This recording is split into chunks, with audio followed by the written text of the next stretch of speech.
to another episode of An Angel and a Unicorn comic book reviews. I'm Alan the Unicorn, and with me today is... James. Just James. I'm really sorry. I'm trying to stop myself from just repeating it every single time. It's like a bad habit. I feel like it's like smoking. It's horrible.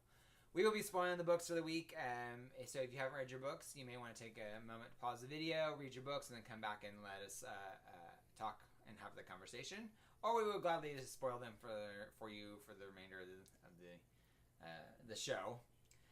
If you can, like, share, and subscribe, we would greatly appreciate it. We're up to 30 subscribers. We actually got an extra one. I'm super excited. And turn your bell notifications so when we post a video, you can be notified. Until then, you want to go first? Sure. Good, because I have nothing up. So the first book I'm going to review this week is Star Wars Galaxy's Edge number 2. I believe I reviewed number 1. It is by Ethan Sachs and art by Will Sliney.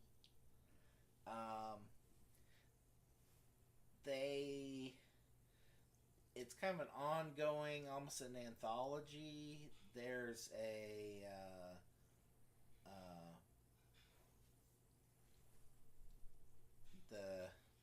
the Hammerhead man, him is like a collector of the him. Yeah, the big Hammerhead guy. Yeah, he's a unique items collector, and so there's an underlying story of some Sith coming, trying to get him to get an artifact, and so the first story, then they told the backstory of Han and Chewie getting him a baby Sarlacc, the big pit thing. Yeah. So they found a little baby one for him.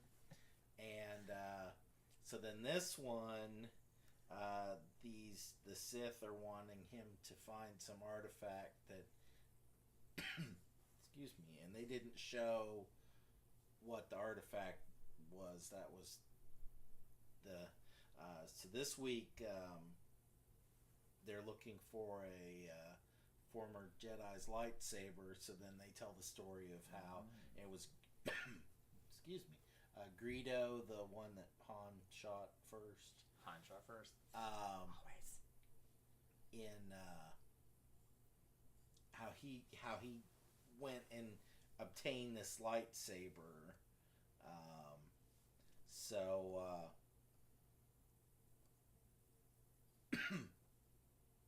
They when the Sith come to request him to pick up this artifact that's too dangerous to fall into their hands, they leave a bug behind. So they're like, well, as soon as we ask him for this, he's gonna decide that, he's gonna show us, he's gonna lead us to it, because he's gonna say it's too. So they anticipated that he wouldn't want to do this. So then they do a jump back of Greedo stealing the lightsaber from people of the banking guild, the bad guys from the first, the ones who did the embargo. Well, and the ones who funded the droid army. Yes. So, and there's a kind of a heist type story behind that. So he finally gets the lightsaber and ends up he betrays a few people, and then he in turn gets betrayed. That's what happens. Yep. Life of the scoundrel. Yep. And then he was going to he was supposed to bring back a cyborg person that had the headset on, like Londo's assistant in Empire. And he betrayed and killed him. So then he's standing tall in front of Jabba the Hutt, and Jabba's like, well, you failed. Why shouldn't I kill you? He said, well, I brought you this lightsaber. And Jabba's like, that's a trinket. And that's not worth not killing you. And the Hammerhead guy's like, ooh, I'll take it. So they left. They're like, well, Greedo, we'll let you go if you do a favor for us. You need to go collect this bounty on Han Solo. And so they sent him off to die.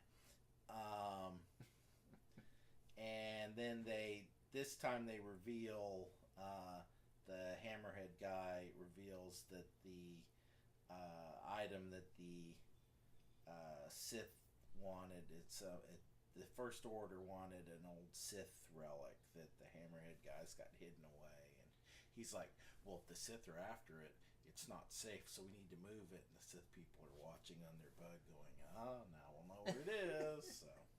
Da, da, da, da. So it's kind of an anthology with an underlying story that links them all together. I like stuff like that. They're fun little stories, and this way they can jump through time and still be they're set at the before the first of the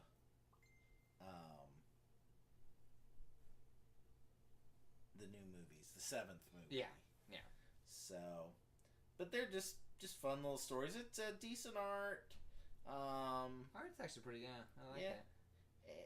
You can tell who everybody is. One of my pet peeves. It's true. So, I enjoyed it. I'd give it a good solid 3 unicorn horns. Nice. So.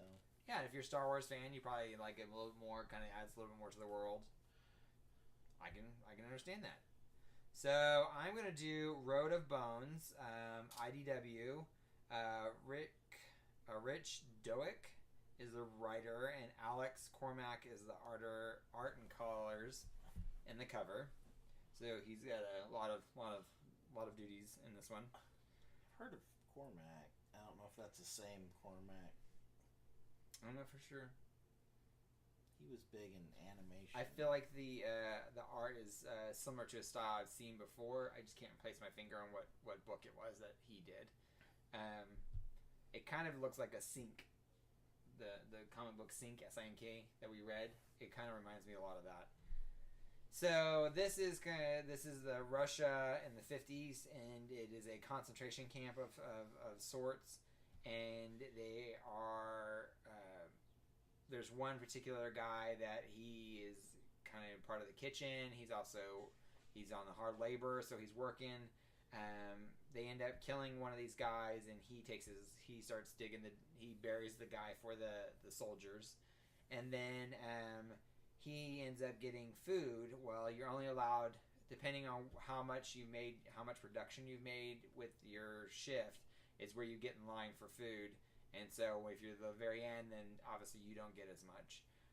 So this one guy, he doesn't ever get as much. So the kind of good guy that's helping people out, he gives him a portion of his food a little bit. And he's like, don't tell anybody. And then he leaves some of his food underneath this building. And so when he leaves it under the building, he gets caught by one of the guards. And he's like, what are you stashing food? You're not supposed to stash food. And, this is against the rules. He's like, I'm not stashing food. He's feeding, like, this unknown creature or unknown thing underneath this. That's what he's saying. He says, I'm leaving food for this kind of whatever, like, person or thing this is supposed to be. And so they don't believe him. So they take him to the head guy, the commandant.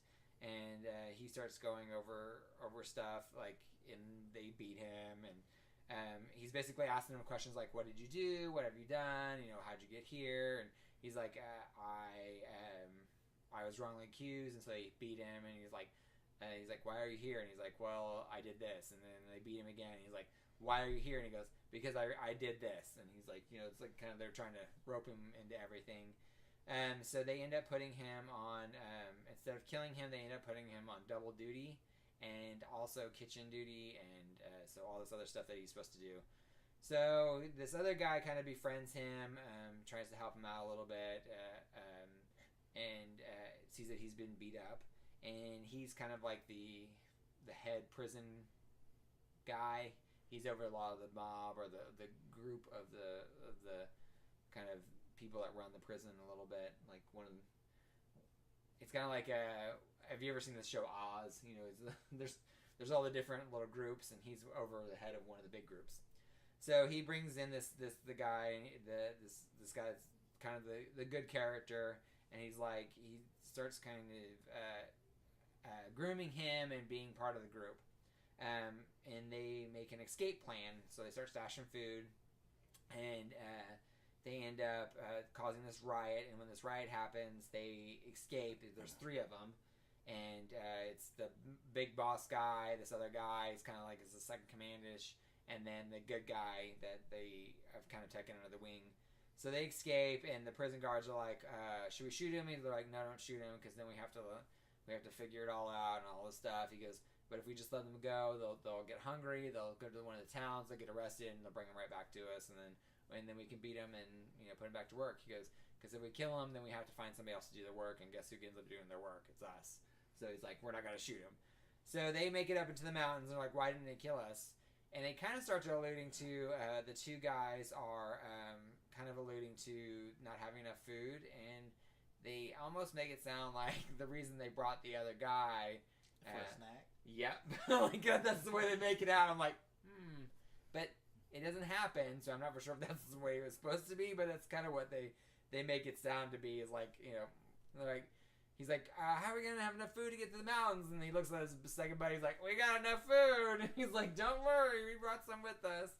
So, but then they end up, and they don't start a fire because they don't want to be found, and so they fall asleep. And then the good guy kind of sees a fire being made. He wakes up and sees this fire, goes up, and it's the creature that he's kind of been feeding. And the creature's like, he goes, but I'm hungry for stuff, and he like rips the head off a rabbit, and that's the end of it.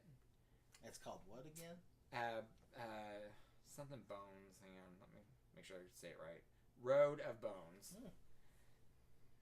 So all in all, I was not a fan. The art was super grainy. It was really dark. A lot of washes. It was so hard to tell who people were.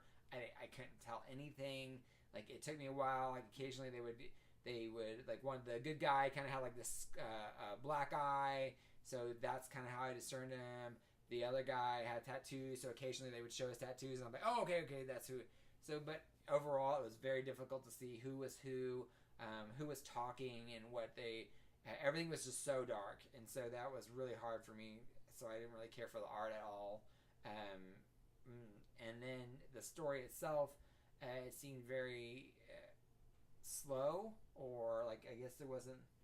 I didn't understand why they were going this way, so I thought they were going to eat the guy, and then they ended up not eating the guy, and then now there's this creature. I don't know, like after reading this first issue, I have no idea what this book is about. Like I have no idea what the premise is about. I have no idea what, I mean, like I thought it was a wartime concentration camp, and if it was, I would have been like, okay, that makes sense.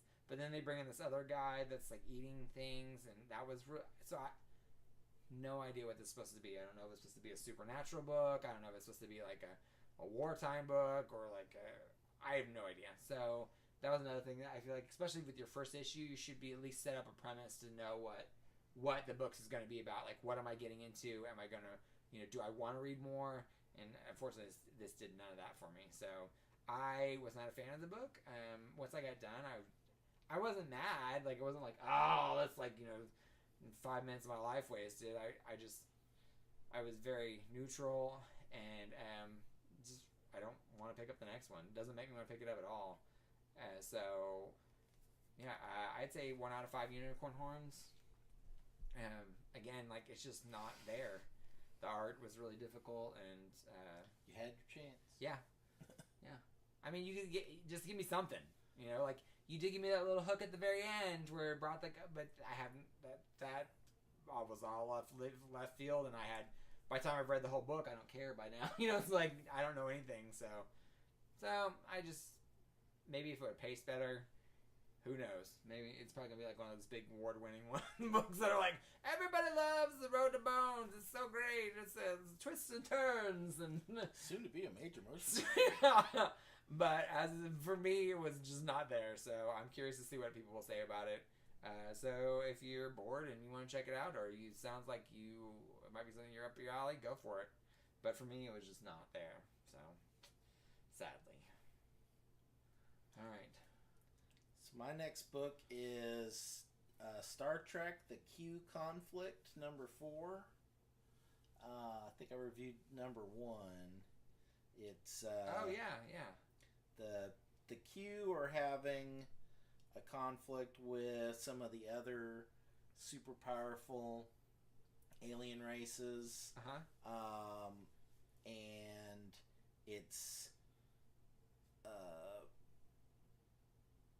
the repercussions are coming into our universe and causing stars to go supernova and stuff. And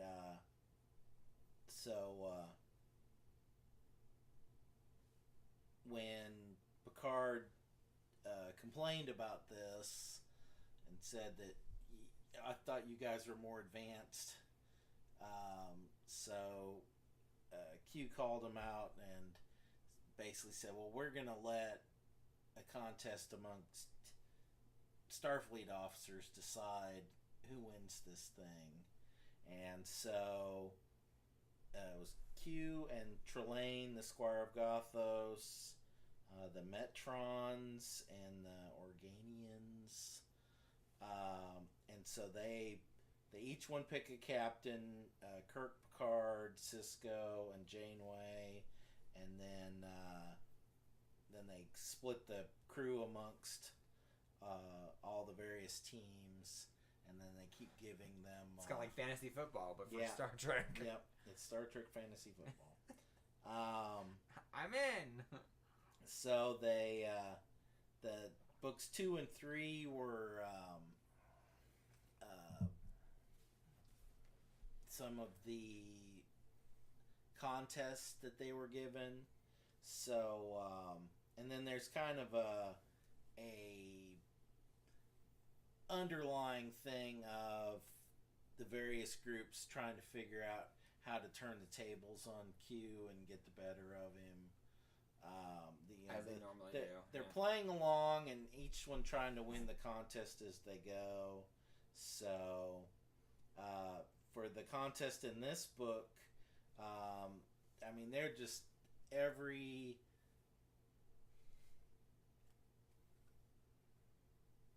they're just throwing everything that anybody's come across in any of the previous books. They had the Doomsday device, the big cone looking thing. Oh yeah, fight that, and so this time the contest is the prophets that are the creatures that live in the Bajoran wormhole from Deep Space Nine. That one I didn't. I get into that so one. Q wants them to come out. He wants one of these groups to make them come out and say hi. And so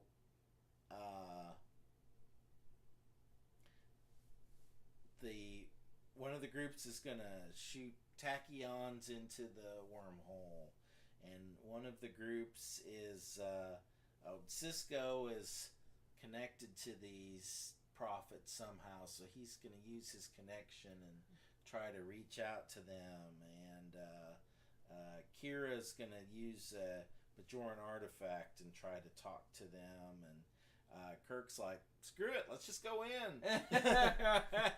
That sounds about right. Yeah. Maybe one of them will be a chick and I can hook up with her. So he goes in, and one of them's a chick. One of them's a chick, and it's with the Edith Keeler that he met.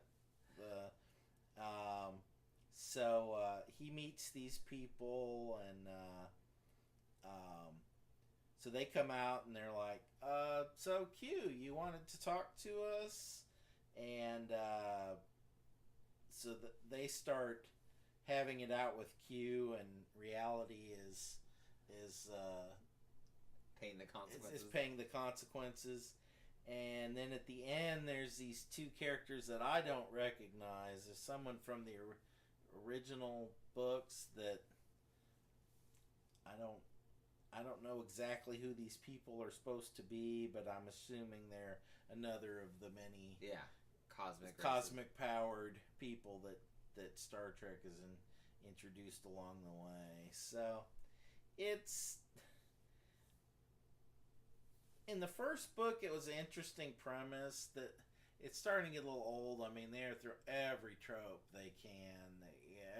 Every instance of something that's more advanced than the Federation is. They're destroying it all against the wall. It's like he said, it's fantasy football for Star Trek fans. I was like, I love this. It sounds so great.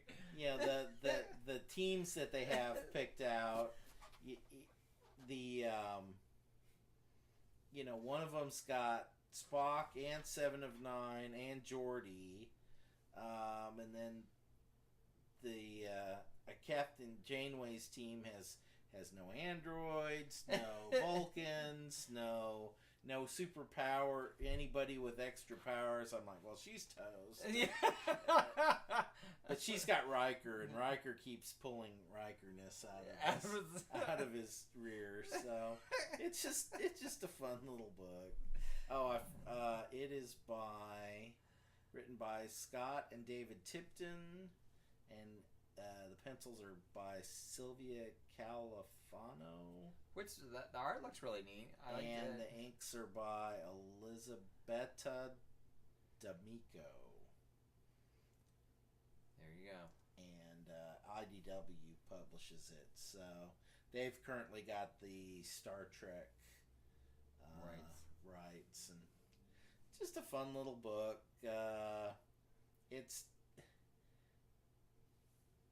I think it's supposed to be 5 or 6 issues. This is getting close to being done. Yeah.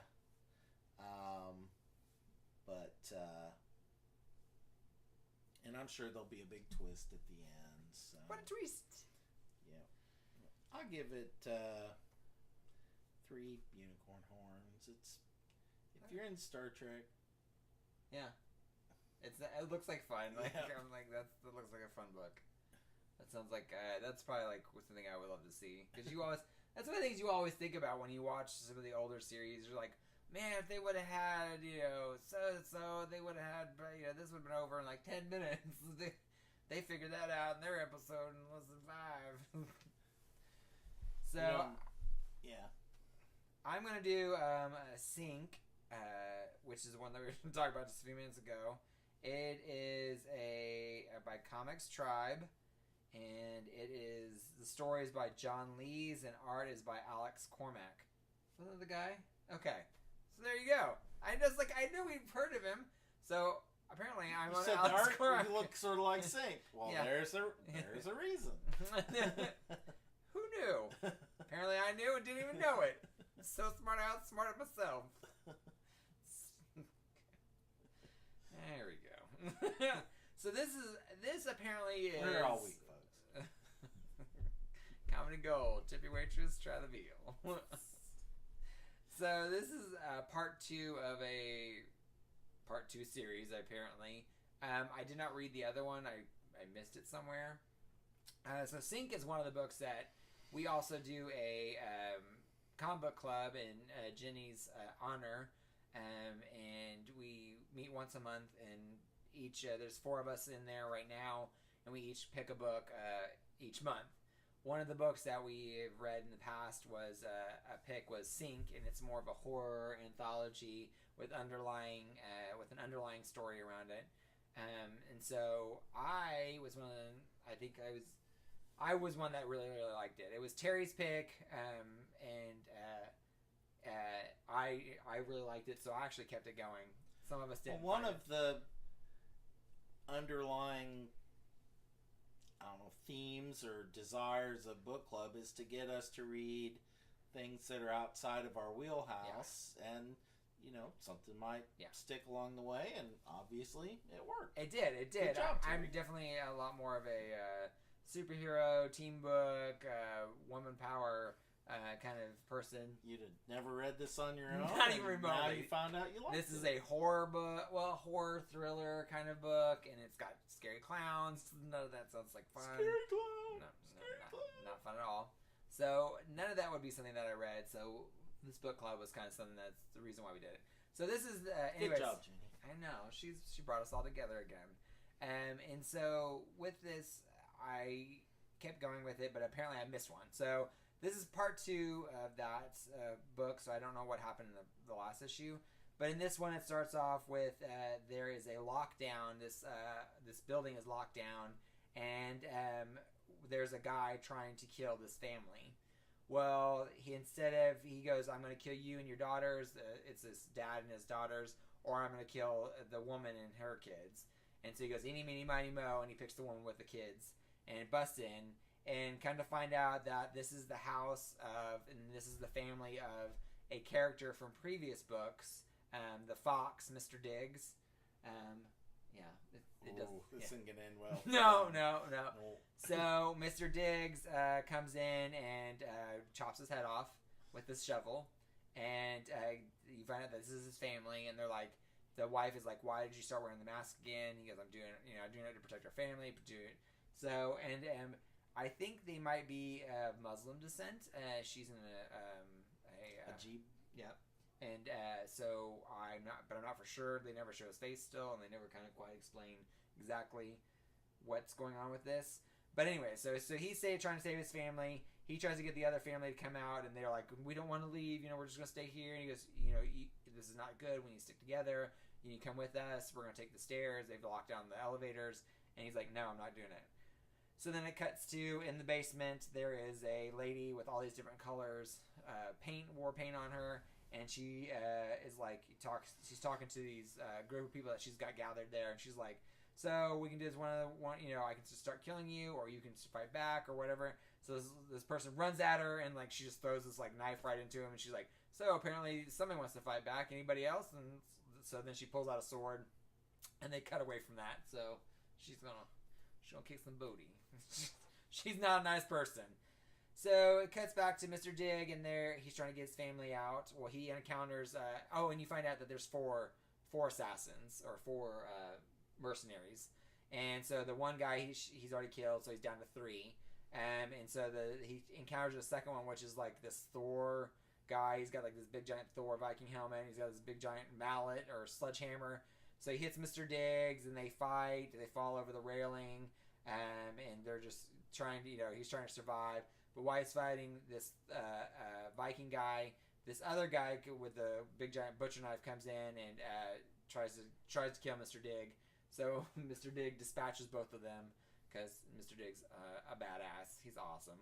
And one of the ways, like, the guy with the butcher knife like jumps up and is like, get ready to cleave him in half, and Mr. Digg just like grabs the knife and just like holding the knife, and his hands all bloody, and just like beats him to death.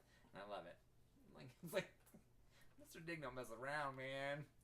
Anybody that puts on a Vox mask, you just don't mess with. It's just not okay. Like, he uses a shovel for a weapon. Yeah, like anything that's like Fox or Bat related, you need to just stay away from. Like Fox, Mr. Digg, Batman, Squirrel Girl. You just don't mess with like the weird. It's not marsupials. What are they? Like, are they mammals? Rodents. Yeah. Well, foxes aren't. They're canines. They look like rodents though. Rodent-esque. That they're dog kin. Yes. So anyway, Mr. Digg dispatches with these other 2 assassins, and then it cuts back to the guy and his 2 daughters, and he starts getting everybody together because he's like, we do need to fight. We need to get everybody together. So he calls for all the people to come come out in the hallway and come out and fight.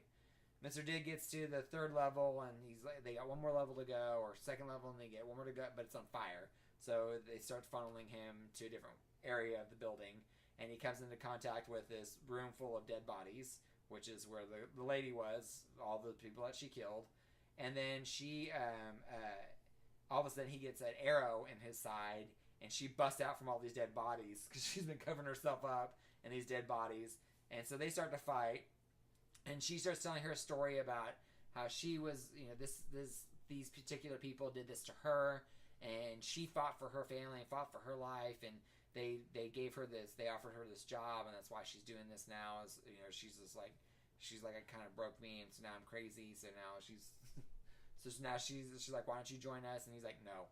So the wife tries to kill her with the hammer or with the shovel, and she catches the shovel and is getting ready to stab the wife.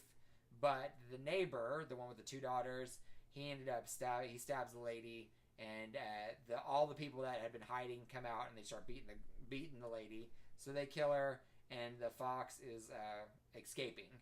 So they find the guy that's locked down the building, and they make him release the building. And when he does, they string him up, light him on fire, and they all get out safe. Happy ending. Oh, so sweet and loving, with blood. And but at the very, very end, this blue van pulls up, and out gets one of the characters from several issues ago.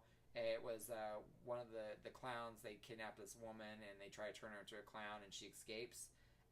But it's her. So I don't know what that's about. She just kind of shows up. The blue van is a recurring theme trope. Yeah. So I'm not for sure if she's gonna, like, if she is part of it or if she's trying to help him. I'm not sure what that's all about.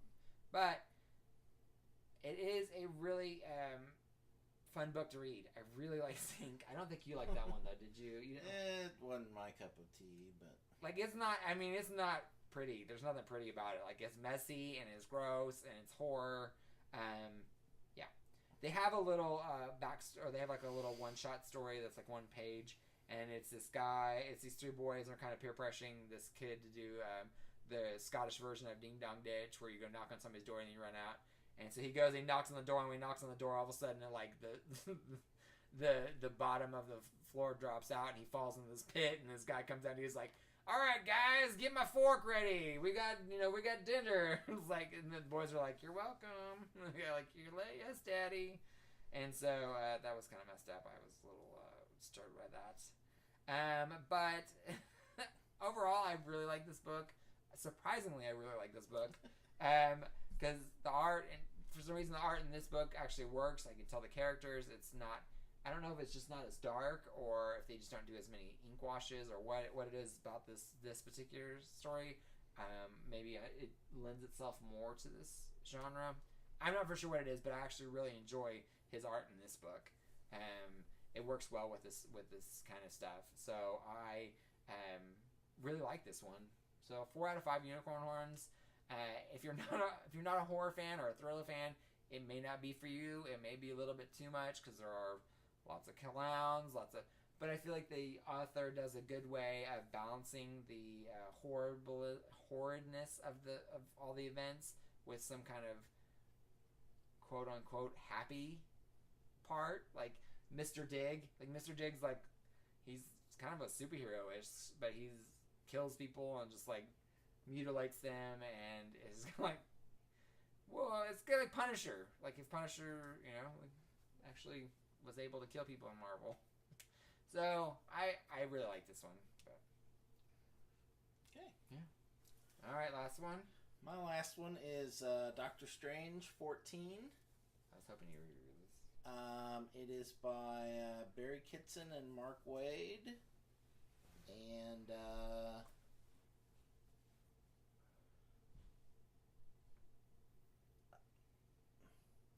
it doesn't. I guess they did the art as well. Didn't really. Well, they probably did the layouts because they said finishes or Scott publish. Yeah. So they probably did layouts. So in the previous issues, Dr. Galactus had been shunted into the magical realms, but he's still hungry because he's Galactus. And so Doctor Strange agreed to be his herald to find him a planet to eat.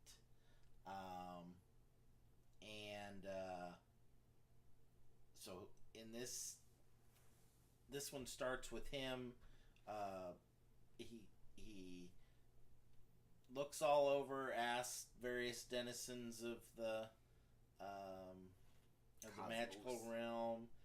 He finds a helper who finds him a planet that's crackling with energy but no life.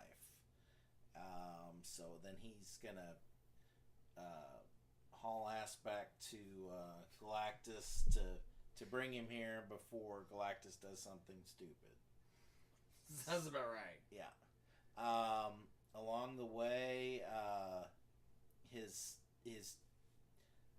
got Clea helping him. She's his sometimes girlfriend, wife.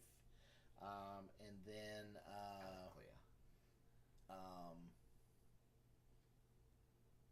Dormammu's sister, who was like a bad guy. Her name's Umar. And she's usually opposed Doctor Strange, but for this one, she's teamed up with him.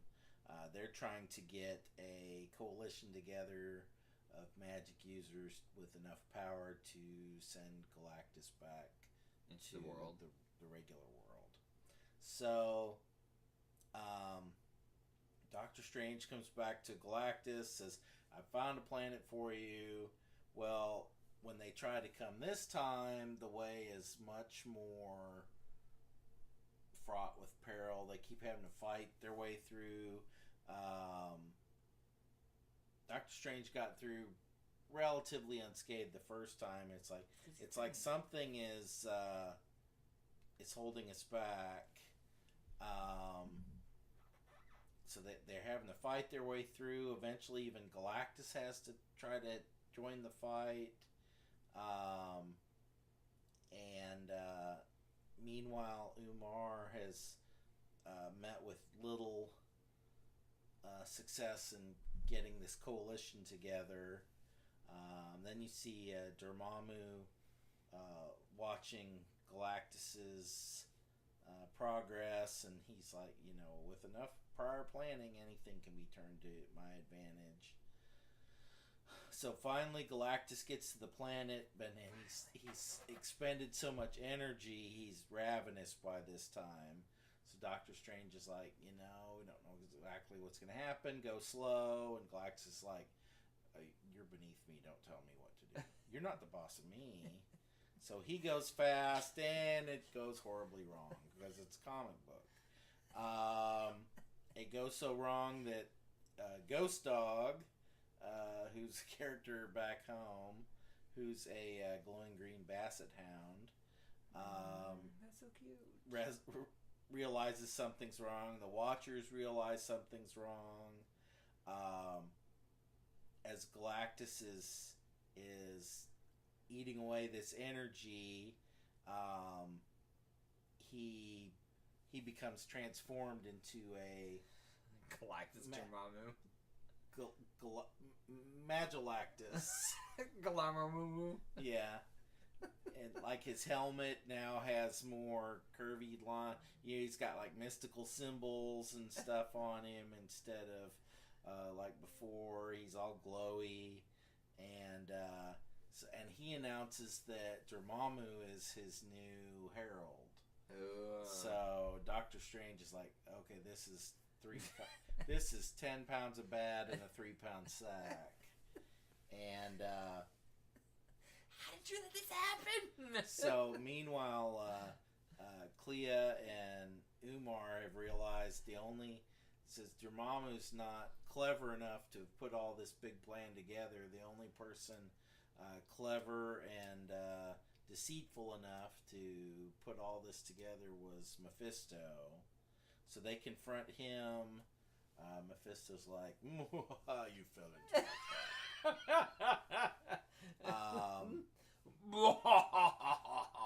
Galactus tells Doctor Strange, your services will no longer be required, and casts him aside. And Doctor Strange is about to croak. The helpful alien who helped him out before turns out not to be a helpful alien. Big surprise. He was Dun dun dun dun. he was in league with Dormammu, and jerk. Dormammu's like, I would have just left you die out there, but the expression on your face, he says, I just need to freeze that in time because it's just priceless. And he's like, now the universe is mine to command. So,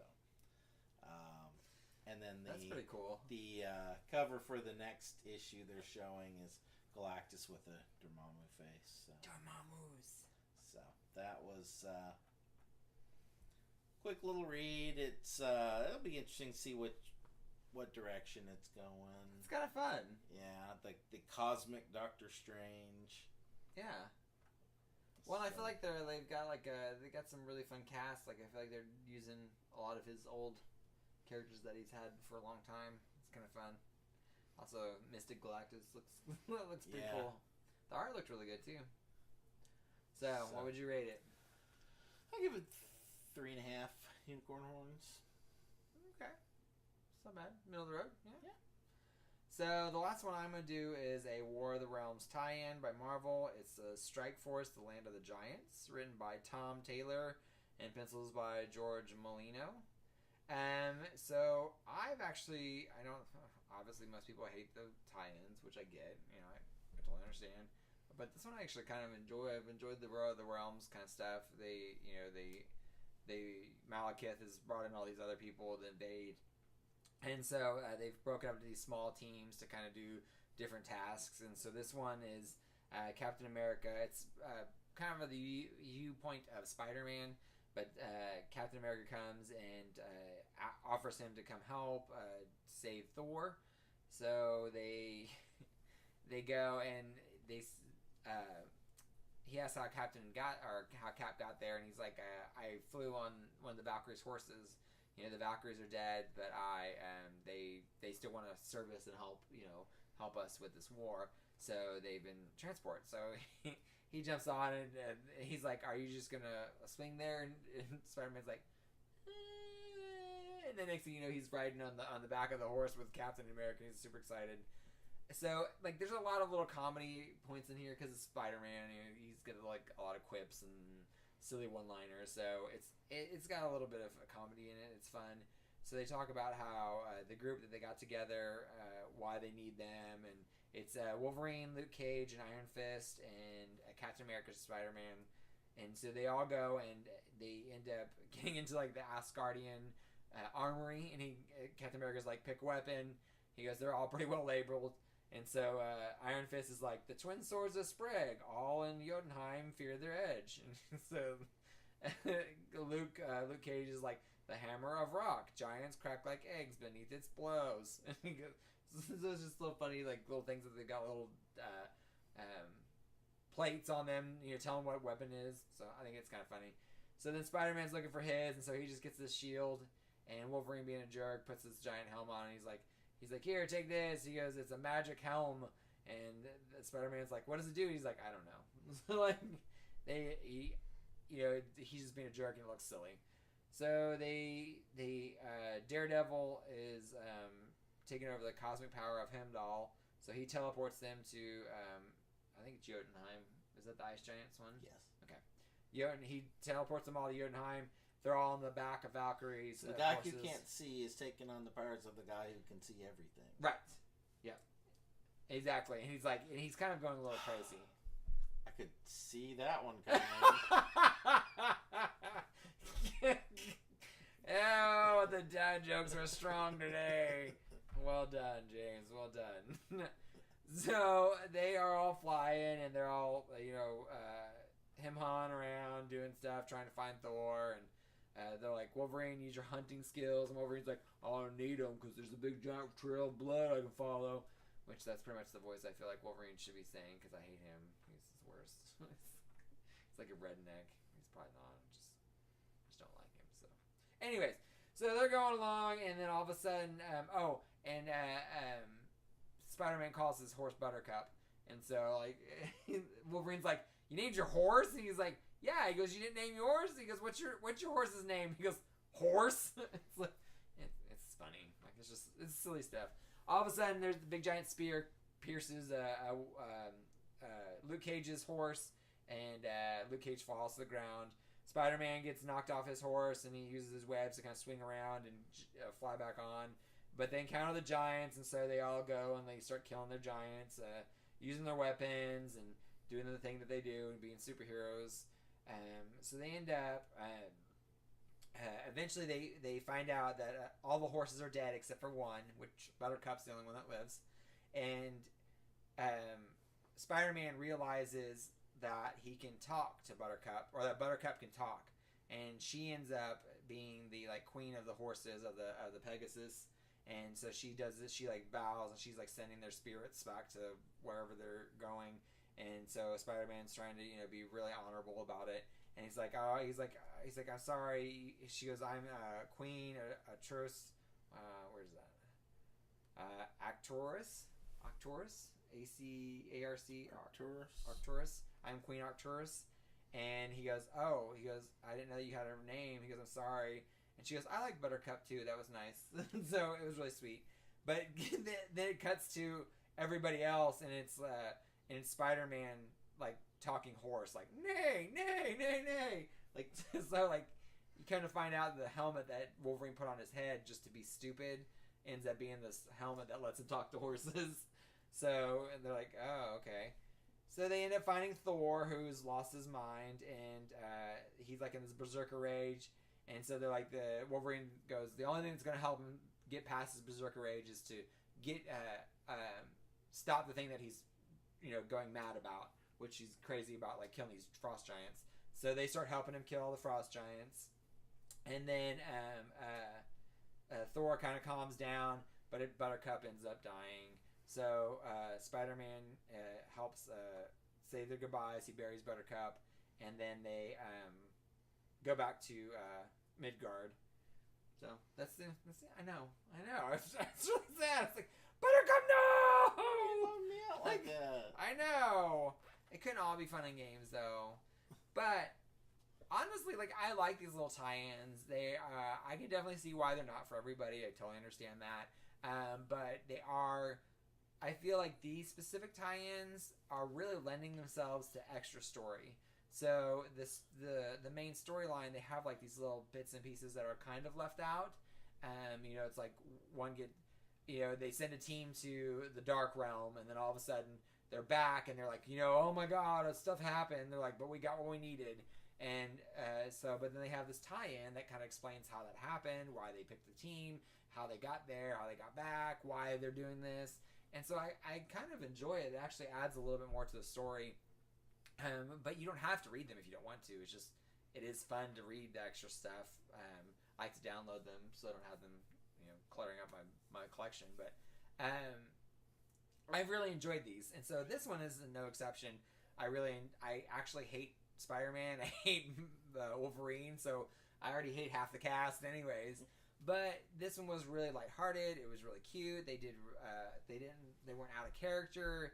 And I thought it told a really nice story, and it was a fun little read. So it wasn't anything it didn't take itself too seriously, but it did have a serious moments. And so I really liked this one, and the art was really talented, very beautiful. Some of the panels in it were really nice, and the action sequences were really well done. So I really can't complain too much about this one. Oddly enough, I think I give it a 4 out of 5 unicorn horns, just because it was really well written. The dialogue was really well done, and the art was really really pretty. So but with that being said, this is my bag. I love superheroes, I love team books, and I love Pegasi.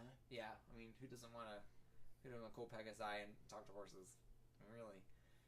So yeah, I really enjoy it, and I'm enjoying the War of the Realms books. So if you're not enjoying the War of the Realms, obviously this is not going to be your thing. So probably don't want to pick it up. But if you are, it's a really good extra read to find and kind of add some more story to it. So. Did you get to read any of the extra stuff? I did read Faithless #2. I won't review it because I'll do snippet. It is kind of an adult book. Oh. Yeah. I didn't really care for it. It jumped around a lot. I couldn't. I was having a real hard time following it. The main character is like, she's like studying magic from books about magic, but like it's like our world because the magic isn't real, but then it is real, and all of a sudden she can cast spells and stuff, but she's not freaked out by this, and because people are like, well, what would you do if you drew this symbol and then something happened? She said, well, I don't know what would happen, and then like half the book later, three guys are hassling them, and she spells them to do unspeakable things, and is not freaked out by this, and then she's hooked up with some famous people, and she gets invited to this super party, and like the one rule is no pictures, and she takes pictures, she gets kicked out. Meets someone that he's famous in this world. It's almost like a Mick Jagger type character. Okay. Everybody knows who this guy. He's old, but and he comes on to her, and then her friend that introduced her to this world is like, did you like him? Ooh, that's so gross. And she's like, well, it's not that gross. And then later her friend's like, I can see why my dad fancied you. So gross. But it's really hard to follow, and you don't know what's real and what's in kind of in her head. So I probably only give it 1.5 to 2 horns. But anything else? I think that's about all I had time for this week. I don't recall anything else. So there hasn't been any more Extra Sisters, has there? No, it kind of dried up. Yeah, didn't even finish. So I read Freedom Fighters #6. The Superman of the world has shown up, and he's a bad guy, obviously. So he's fighting the Freedom Fighters, but they kind of escape with their lives. So now they're trying to enacting this plan, and they trying to stop the Nazis. I don't know, like, I kind of go back and forth. Like, part of it I really like, and then part of it I'm kind of like, I wish it would just do something else. Like, I don't know. I can't even put my finger on it why it doesn't work for me. It just doesn't. Like, I mean, it's got superpowers, it's got a team, it's got like, the writing's not bad, there's just something about it I just cannot I'm just like, I keep trying because I'm hoping something will spark, and I just really don't care. So, I mean, and it's not bad. Like, so 3 out of 5 unicorn horns is what I give it. But it's like it's 3 light. Like, 3. It's a soft. It's a soft 3. Yeah, but I can't tell you why. Like, I wish I could be like, hey, this is why. I have no idea. I read Monstrous #22. The art in this is so pretty. It's so pretty. Like, it looks like it's a watercolor painting. But the writing is so confusing. So confusing. Like, I don't know if it's because I kind of came, like, towards, like, I've only read the past, like, 5 issues. But I get so confused. They talk about all these people, and I'm just like, it's almost like a mystical Game of Thrones where there's too many freaking characters and they all have weird names that I just can't keep track of. So, like, they talk about all this stuff, and I'm just like, I don't know what any of this means. And it's like 3 pages of it, and you're just like, and you just read it, and you read it, and I try to read it and read it over again, and I'm like, well, maybe it'll click in, and no, it's just not. So, sadly, this issue I wasn't on board with, and it was a lot of dialogue, so it was just a lot of talking, a lot of setup, nothing really happened, so, meh. I'd say 2 out of 5 unicorn horns, because the art is stunning, it's so beautiful, and I really want to like it, but I just don't know. It's too confusing for me. I'm not smart enough to read it, apparently. Let's see, New Agents of Atlas. I really like this one. This one's really, really fun. Again, another War of the Realms. This one's about Korea, Korean, mostly superheroes. There's a few, like Silk and Shang-Chi. What's the new Hulk? Amadeus Cho. Yeah, but he's called something else now. Braun. Is it Braun? So he's in it. But it's just them trying to save the world. But I really like it. It's fun. Like I like the little Korean star. There's a Korean pop star, a K-pop star that's like a superhero, and they have some elemental people. So I really like. I think it's fun. War of the Realms, Journey into Mystery. They're trying to protect Thor's sister, who's supposed to be Odin and Freya's daughter, but she's a demon. I have no idea. So that was a big reveal at the end. They end up in this ghost town. They have a really weird combination of people. They have like a druid from Secret Wars, Secret Wars. They have Kate Hudson, Hawkeye. They have Miles Morales, Spider-Man, Deathlocket. They have Power Man, and it's just a weird combination of people. And it's just like they're on this like road trip trying to protect this baby, trying to save him. And they come into this weird ghost town with I like it though. It's fun. It's the dialogue's a lot of fun. I like the characters because they're so weird and quirky and they don't belong together. So I'd say that's a 4 out of 5 for me. Also, Unstoppable Wasp. They're getting ready to end it. I can see why. It's definitely being stopped. Yeah, she Unstoppable Wasp except for writing, except for Disney's the one villain she cannot stop. I can see why though. It does lend itself to a certain niche market, or it caters itself to one type of thing, and I think that's kind of hard sometimes. And it's like female powered superhero people that like you have to like this specific thing, otherwise there's not really much there. Kind of kiddie, girly. Yeah, it's very, very. But then they deal with a lot of adult subjects, but it's very childish. Like the art's even childish, and sometimes the way that the characters act is very childish. So I like it. It's fun. But Titans Go teach sex ed. Pretty much, yeah. That would be a great explanation. Yeah, feeling a little uncomfortable. Yeah, I'm like, oh, okay. Because they deal with like mental disorders, and they deal with like lesbians and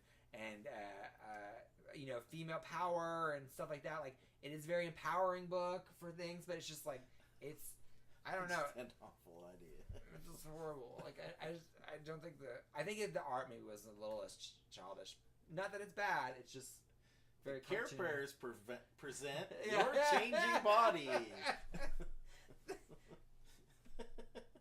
just as awkward. So, but I like it. I enjoy it. So but I think it definitely, I can see why it got canceled. So, anyways, but I'd say 3 out of 5 unicorn horns. As Guardians of the Galaxy, this one's such a weird book again too. I feel like it's probably like it's going on its last leg too, but I'm not for sure if it's getting canceled or not.